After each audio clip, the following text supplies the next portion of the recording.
The sky over the planet Terra 5 was dark with smoke. The battle had started at dawn and had not stopped. Red lights flew through the sky as ships fired at each other, far above the trees. A small scout ship moved fast, trying to escape the fight. Inside the ship was a young Tali scout named Orion. Orion was not a soldier. She had only trained to explore new places and send back reports. Her mission was simple.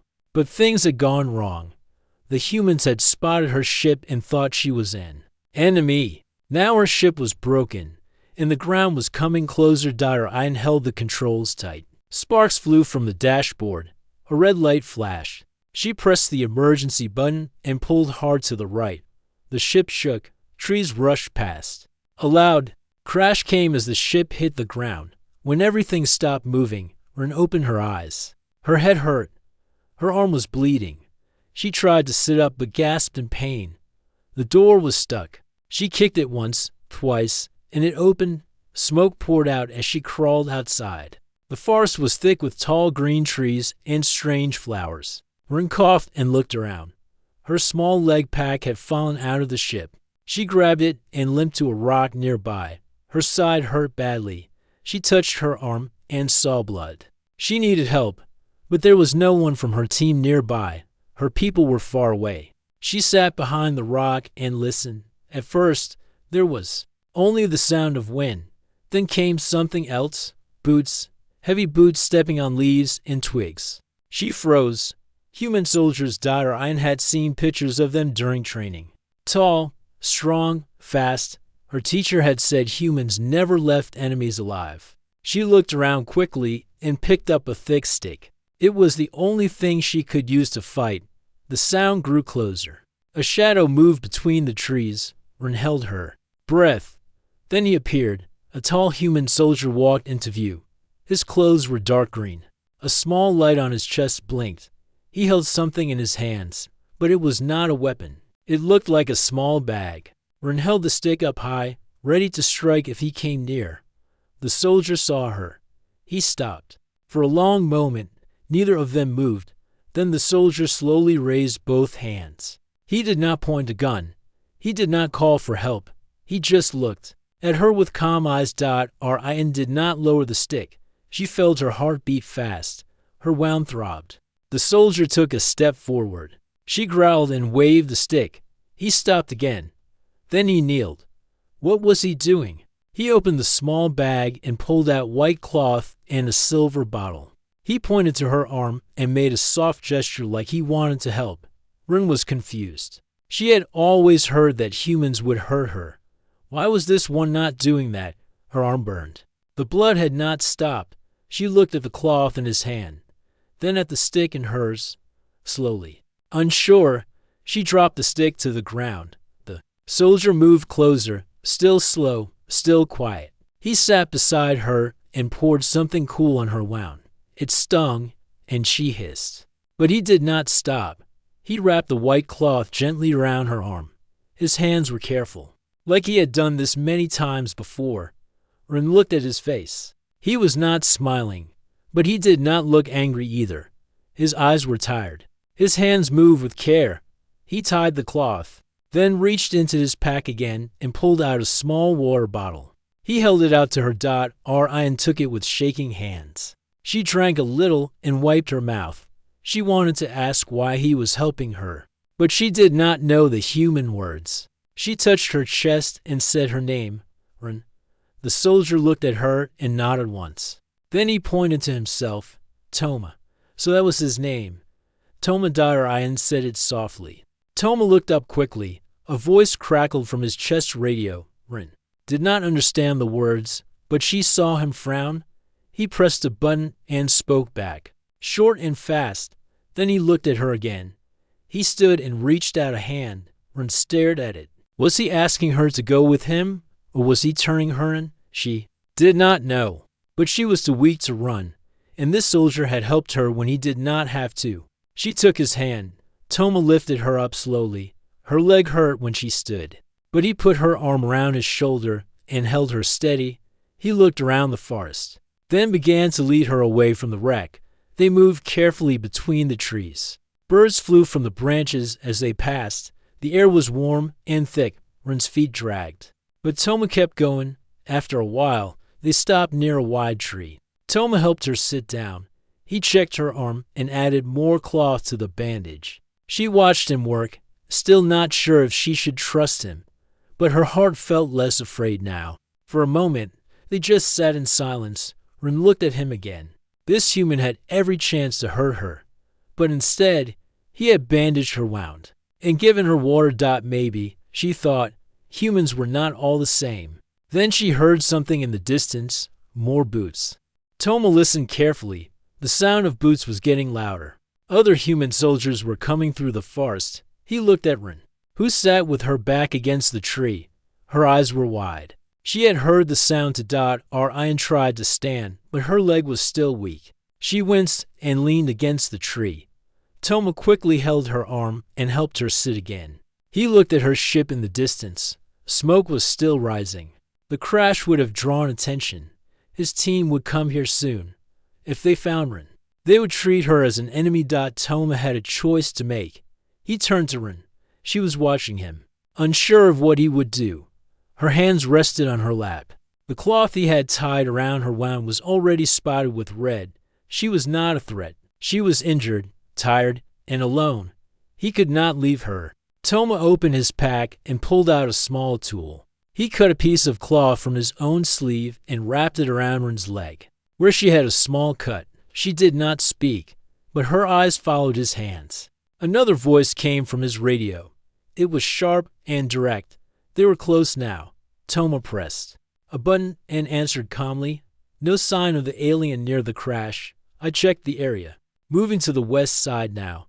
He let go of the button and looked at Rin again. She did not understand the words, but she knew he had just told them something false. Toma took Rin's hand and helped her up. She could barely walk, but he placed her arm over his shoulder and supported her. Step by step, they moved away from the crash site and deeper into the forest. The trees grew taller. The air smelled like earth and leaves. Rin leaned on him as they walked. Soon they reached a small hill. Behind it was a hollow space, surrounded by thick bushes. It was hidden well. Toma helped Rin sit inside. He pulled leaves over the spot to hide it even better. Then he sat down. Beside her, Ryan watched as he opened a small box from his pack. Inside were bandages, small tools, and a roll of soft white cloth. He poured clean water on her arm and changed the bandage. His hands were steady. He worked like he had done this many times before. When he was done, Rin touched her chest again. Rin, she said. Toma gave a short nod. Rin. Then he touched his own chest. Toma. She smiled a little. Toma pulled out a pack of food from his bag. It was a small flat bar. He broke it in half and gave one piece to Rin. She sniffed it, unsure. It smelled strange but not bad. She took a small bite. It was dry but gave her some strength. Rin took out a small item from her belt. It was round, like a smooth stone, but it lit up when pressed. A soft blue glow filled the small space. She pointed to it and then pointed to the sky. Toma watched carefully. My people, Rin said slowly. She pointed again, then tapped her chest. Scout, not fighter. Toma understood. She had not come to fight. She had come to watch, to learn. She was just in the wrong place at the wrong time. He nodded and said, I know. Rin did not know the words, but she saw the look in his eyes. It was not fear. It was not hate. It was something soft, understanding, maybe even care. Time passed slowly. The sun was now high in the sky. Toma stood and looked around, making sure no one had followed them. When he came back, he gave her a flask of water. She drank slowly and gave it back with a small thank you in her own language. Toma leaned back against the tree trunk. He looked up at the leaves moving in the wind. Rin watched him. She had never been this close to a human before. She had always thought they were loud and rough, but this one was quiet and calm. She reached into her small side pouch and took out a silver coin. It had her people's symbol on it, a sign of peace. She held it out to Toma. He looked at it, then at her. Slowly, he took it. It was light and smooth in his hand. He nodded once. Thank you, he said. Ren smiled again. It was small but real. Then the radio on his chest made a new sound. The voice on the other end was worried. Soldier Toma, respond. We found signs near the trees. You may not be alone. Toma stood up quickly and pressed the button. Copy that. Still checking the west side. I will report back soon. He let go of the button and looked at Rin. She was alert now. She knew. Something was wrong. She tried to stand, but her legs shook. Toma helped her sit again. He thought for a moment. If the team came this way, they might find them. He had to move her again. But where? Then he remembered. There was a cave nearby, a small one. Not far. It was deep and hidden. If they could reach it, they could rest there without being seen. He pointed in the direction and looked at Rin. Safe, he said. Ian nodded slowly. Toma helped her up once more. Together, they walked toward the cave, his arm around her, her steps slow but steady. In that moment, they were no longer enemies. Just two people trying to survive in a world filled with fear and mistakes. Behind them, the forest stayed quiet. The only sound was the wind through the trees. The sun was starting to fall behind the trees. Light passed through the leaves like gold dust. Birds flew from one branch to another. The forest was quiet, but Toma stayed alert. He kept looking over his shoulder as he walked with Rin beside him. Rin's leg was still weak, but she did her best to walk without slowing down. Toma had made a strong splint using sticks and cloth. It helped her move without pain. She limped beside him, her arm resting on his shoulder. They moved like one. Toma led her through narrow paths, across small streams, and past fallen trees. He remembered the cave from his last mission. It was small but deep, hidden behind thick bushes and rock walls. No one would find them there easily. Ryan kept her eyes on the ground, watching her steps. She felt tired, but her heart was calm. She was no longer afraid of Toma. He had saved her, given her food, water, and kindness. She had never thought a human could act like that. After some time, they reached a wall of tall rocks. Vines hung down from the top. Toma moved the vines aside and showed her the entrance. It was dark inside, but cool and quiet. He helped her. And first, then followed behind. The cave was not large. It had one open space and a smaller area to the side. The floor was dry and smooth. Toma placed his pack down and helped Rin sit. She leaned back against the wall with a sigh. He handed her his water flask again. While Rin drank, Toma looked around. He stepped outside for a moment, checking the area. Then he returned and lit a small lamp. A soft yellow light filled the cave. It made the walls shine a little. Rin took out her small light stone again and placed it near her. The blue glow mixed with the yellow. The cave now felt warm, almost like a home. Toma sat across from her and pulled out a paper map. He marked their new location with a pen. Rin watched his hands move. They were strong, but gentle. Not the hands of someone who liked to destroy. The hands of someone who wanted to protect. She tapped her chest. Rin. Then she pointed to her brother's name on her arm badge. Ao, she said. Toma looked at the badge and nodded. Brother.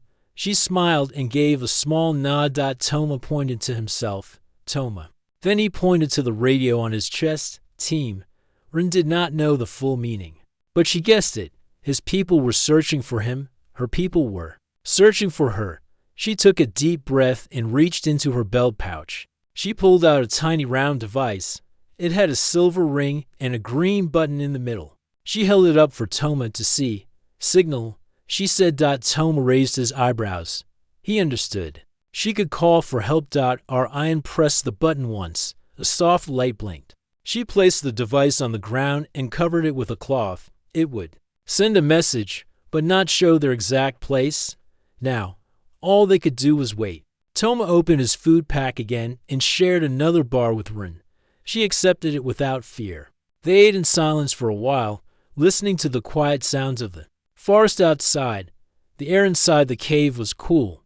Rin's eyes felt heavy. Toma noticed her head nodding. He pulled out a soft cloth and rolled it into a small pillow. He handed it to her. She looked surprised but thankful. She laid her head down and closed her eyes. Toma stayed awake. He listened to the sounds outside. He kept his hand near his radio. He did not trust that the peace would last, but he wanted to give Rin some time to rest. After some time, Rin woke up again. Her eyes were clearer. Her body felt a little stronger. She sat up and looked at Toma Da. He looked tired but alert. His eyes met hers. "Thank you," she said softly. Toma gave a small nod. "Safe now." She nodded to Dot suddenly. A soft beep came from the small device Rin had placed on the floor. She picked it up and looked at the light. It was blinking in a new color. "Message," she said. Toma leaned closer.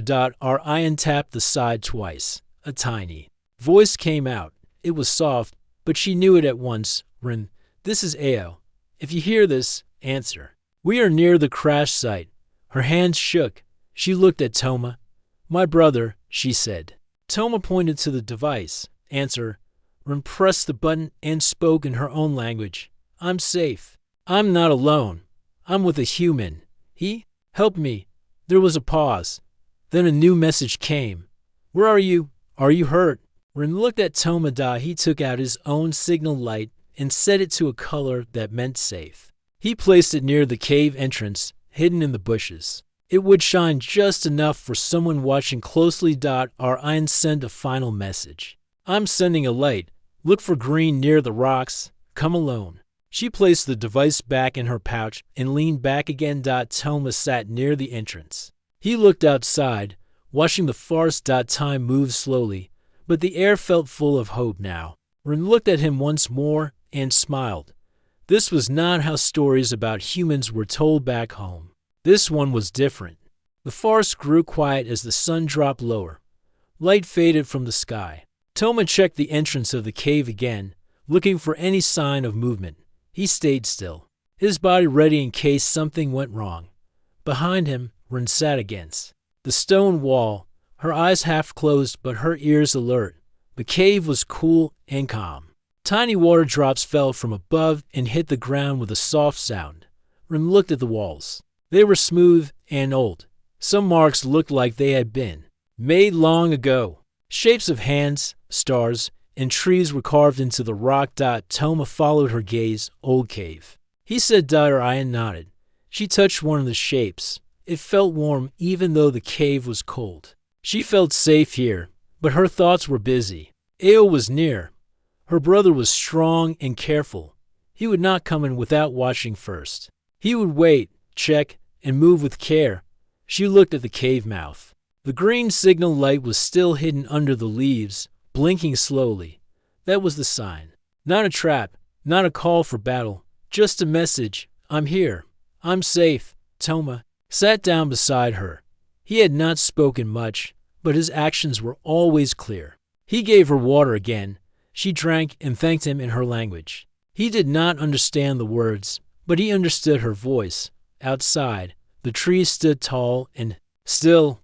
A breeze passed through the branches. A leaf floated down and landed on the stone near the entrance. Toma saw a shape move in the distance. His hand touched the side of his belt. He waited. A sound came, a voice, low and careful. Rin, her name, clear, strong. She stood up quickly. Her leg hurt, but she did not care. "Ao," she called back. A shadow stepped out from behind the trees. It was her brother, tall, with long dark hair and sharp eyes. He had a light weapon on his back, but he did not raise it. He looked at Rin, then at Toma. And stepped forward, standing between them. "Stop," she said.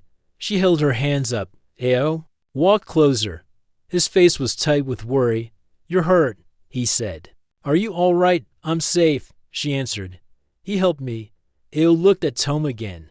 His hand moved toward his weapon, but Rin shook her head. "No, he found me after the crash. I was bleeding. He bandaged my arm. He gave me food. He didn't hurt me." Toma stayed still. He kept his eyes on Ao, but made no move. He knew this moment was not about him.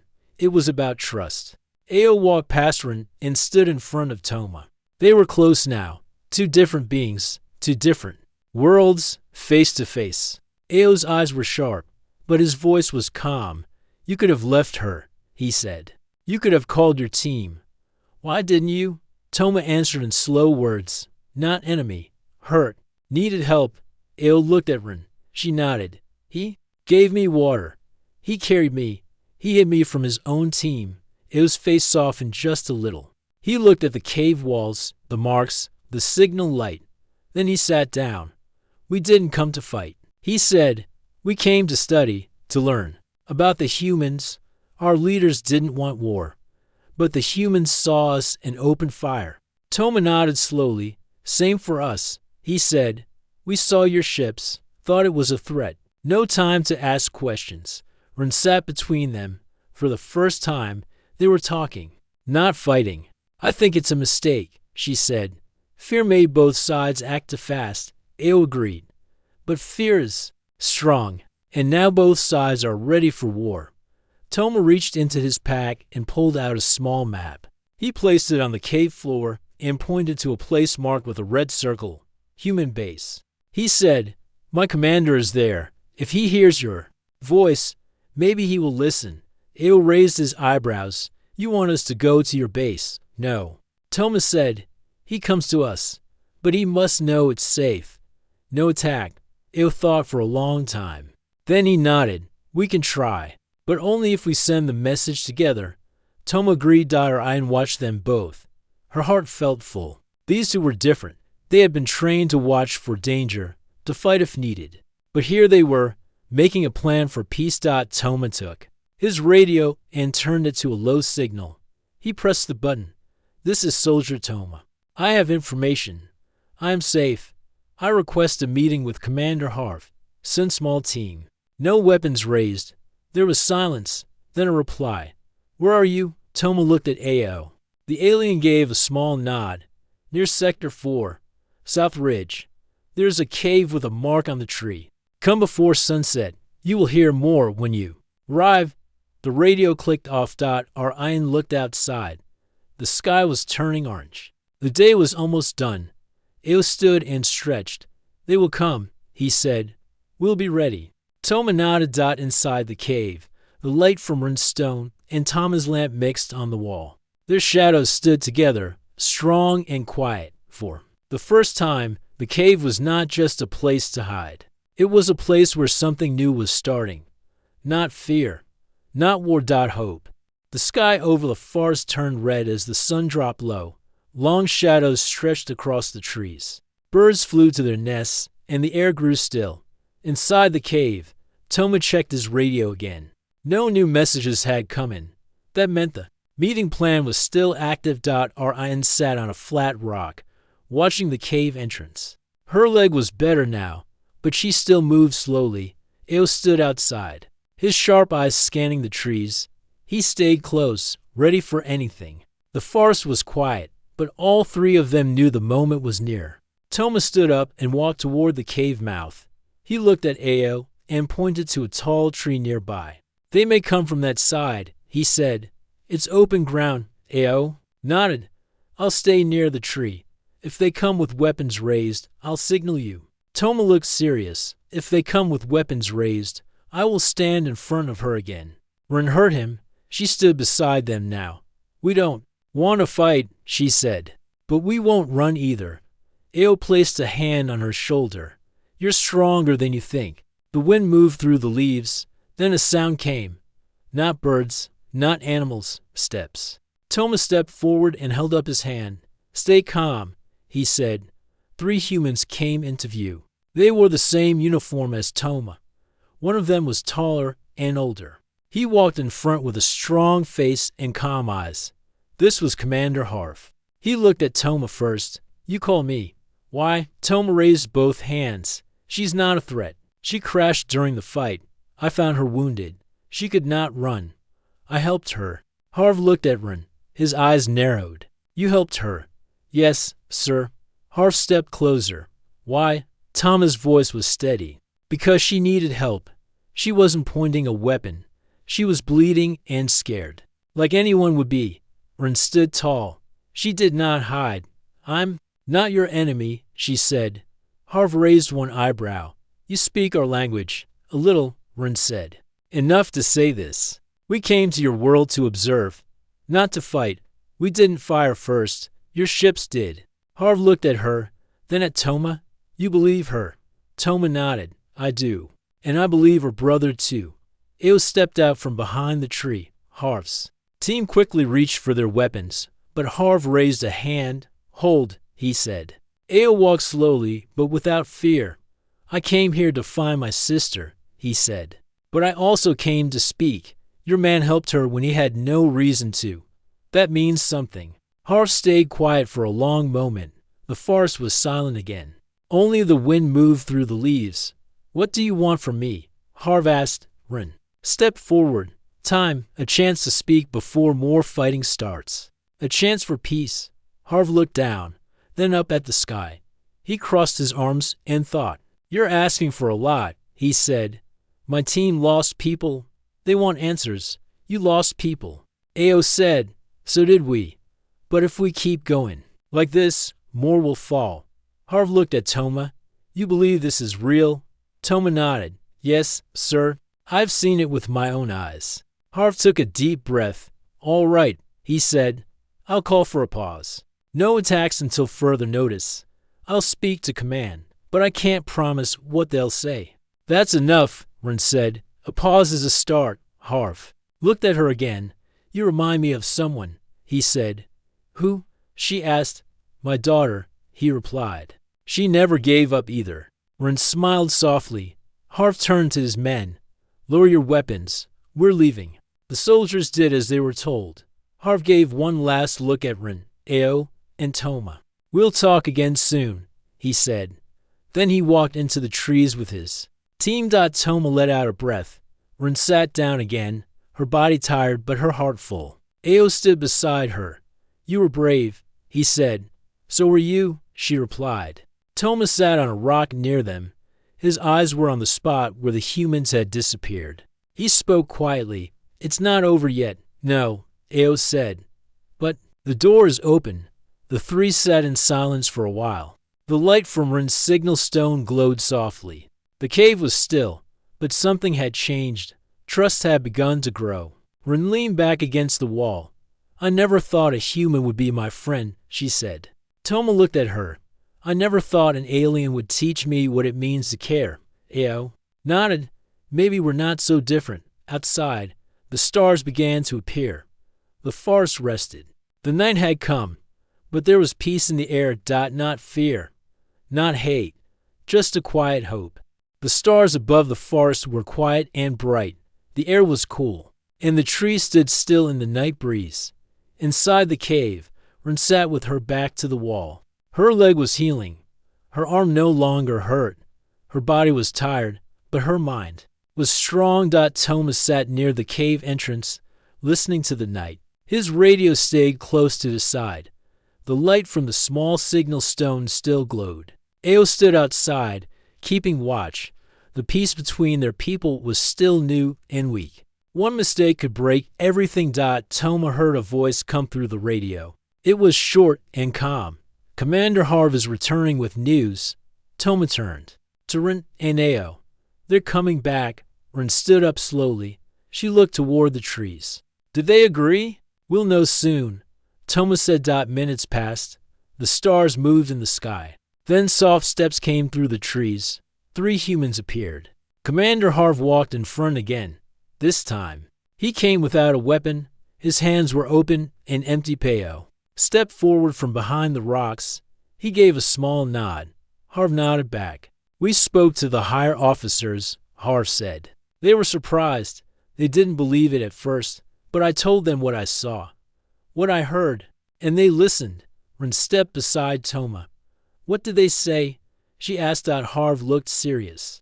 They agreed to send a team, a peaceful team, no guns, just words. Rin smiled. When? Tomorrow morning, Harv said. At sunrise, near the large rock hill south of here. You'll be safe. Both sides will bring only a few people. You and your brother can speak for your kind. I'll speak for ours. Ao nodded. That is fair. Toma looked at Rin. She was calm, but her eyes were full of fire. Not anger. Hope. She had come a long way from the scared girl he found near the crash. Now she stood tall, ready to speak for her people. Harv looked at Toma. "You'll come too," he said. "You started this. You should see it through."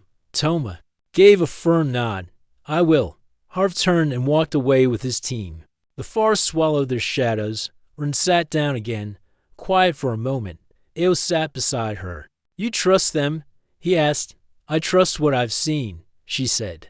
"Toma could have turned me in. He didn't. That means something." Eo gave a small smile. "You've changed. So have you," Ren replied. Toma sat nearby, checking his map.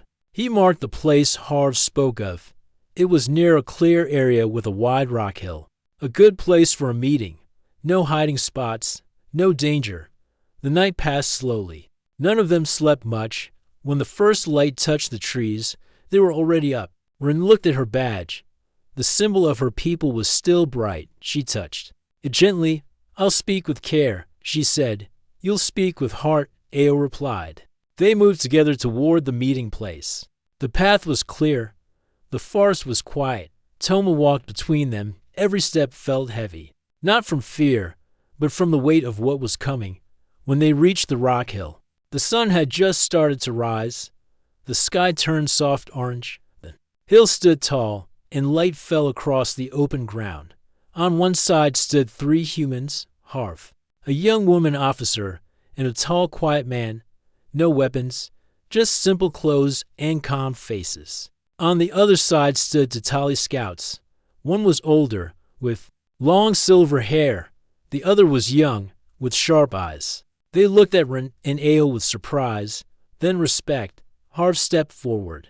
"This is where it begins," he said. The older Tali scout spoke. "We came to study. We did not expect war. But we lost people. We were afraid." Harv nodded. "So were we." Eo stepped forward. "I'm Eo. This is my sister Ren. She was hurt during the fight. One of your soldiers found her. He helped her instead of harming her. That changed everything." Toma raised his hand. "I am that soldier. I acted on my heart. She was not my enemy. She was a person in pain. I did what I thought was right." The older Tali scout looked at Ren. "You spoke of this man in your message. Now I see for myself." Ren stepped forward. "I believe all humans wanted to fight. But he showed me another side. He shared water. He carried me when I could not walk. He listened when no one else would." Harv looked around the group. "This meeting does not end the war. But it is a door. A chance to talk instead of shoot. A chance to learn."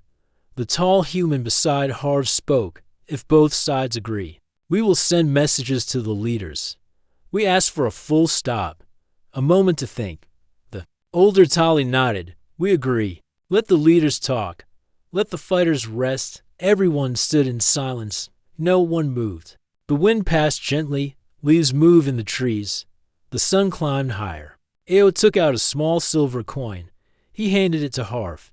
"This is a sign of peace from our people. It means we are ready to listen." Harv took it with care. "I will carry this to my leaders." Ren looked at Toma. "You started this." Toma shook his head. "No, you did. I just followed." They both smiled. The meeting ended with a quiet handshake between Harv and the older Tali scout. No papers were signed. No big words were spoken. But something bigger happened, a beginning. The sun rose higher over the forest as the meeting ended. A soft wind moved through the trees. It felt like the forest itself was breathing. The Tali scouts returned to their camp with news of peace. The humans walked back with calm steps, carrying a silver coin in quiet hope. Toma stood still for a while, watching the sky. "We did something today," he said. Ryan sat on a flat rock, her leg much stronger now. She looked at the trees around her. "Yes," she said, "we made a change." Eo walked around the meeting spot, checking for signs of danger. He stopped and looked back at his sister. "You should rest," he told her. "I'll rest later," Ren replied with a smile. "For now, I want to see everything." Toma helped her stand. The 3 of them walked slowly through the forest. They didn't speak much. Words were not needed. The air felt different now, safer. Later. They reached the cave again, the place where it all began. Toma looked at the bed of leaves where Ren had once lay with her injury. He remembered how weak she had been. Now she stood tall beside him, her eye, and stepped inside and touched the wall. This place saved me. She said, It saved me too. Toma replied. They sat down together. Ao placed a small piece of dried fruit on a flat stone and handed some to Toma. You helped us, Ao said. You didn't have to. Toma shook his head. I couldn't walk away. Rin looked at the two of them. Her eyes were full of light. We should keep this place safe. She said, as a memory, as a symbol. Toma nodded, agreed. Later that day, a small drone flew above the trees. It hovered for a moment, then dropped a small box tied with red string. Toma picked it up. Inside was a short message from Commander Harv. First step made. Both sides will send peace teams. You are part of ours. Be ready in 2 days, Rin. Read the message. Her hands shook a little. This is real, she said. Ao looked at her. It's what you wanted. She nodded. Toma closed the box. I will go with you, he said. The next 2 days passed with care. They cleaned the cave. Ao built a marker outside made of stones. On the flat face of the top stone, he carved the shapes. One was the Tali sun, and the other was the earth moon. 2 skies. He said, one path, on the morning of the peace journey, a human shuttle landed in the clear field. The sound of its engines filled the forest.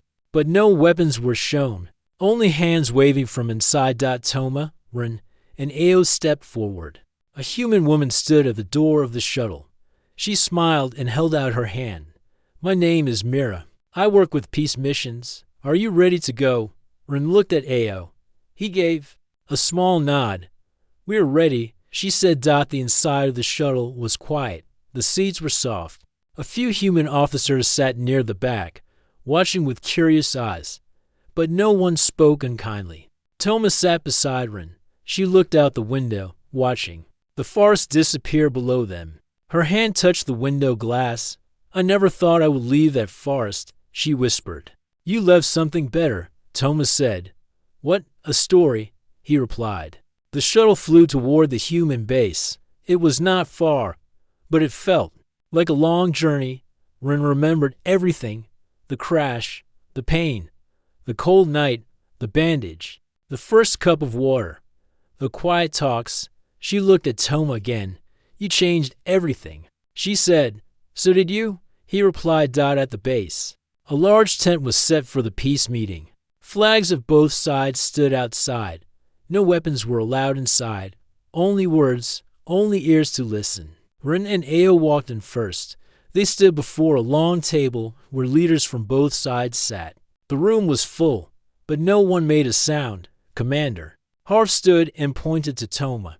This soldier showed mercy when he could have followed orders. He gave care instead of pain. That act led us here. Then he looked at Rin, and she chose to trust him. Rin stepped forward. I speak today not just for my people, she said. I speak for what I have seen with my own eyes. We came to learn, but fear and mistakes led to fights. Now we ask for peace. The Tali leader nodded. Then the human leader stood. Words can be easy, he said, but true peace needs more. Toma stood beside Rin. Then let us do more, he said. Let us work together. Let us show the next ones that peace is not just talk. The leaders looked at each other. There was a long silence. Then both gave a small nod. Peace talks will continue, the human leader said, starting now. A quiet breath moved through the room. Rin looked at Toma. He looked back. Their eyes held the same message. Hope. After the meeting, people gathered outside. Some asked Rin about her world. Others asked Toma about the forest. Ao spoke with young officers who had never seen a Tali before. There was no fear, only questions, and small smiles. As the sun set, Rin walked with Toma near the edge of the field. What will you do now? She asked. I don't know, he said. Maybe build something. Maybe teach. Teach what? He looked at her and smiled. How to see with the heart, she smiled back. I'd like to help with that. Side by side, they looked at the sky. 2 stars appeared above. One was bright. The other was soft, different, but close. Not enemies. Not strangers. Just people who chose to care.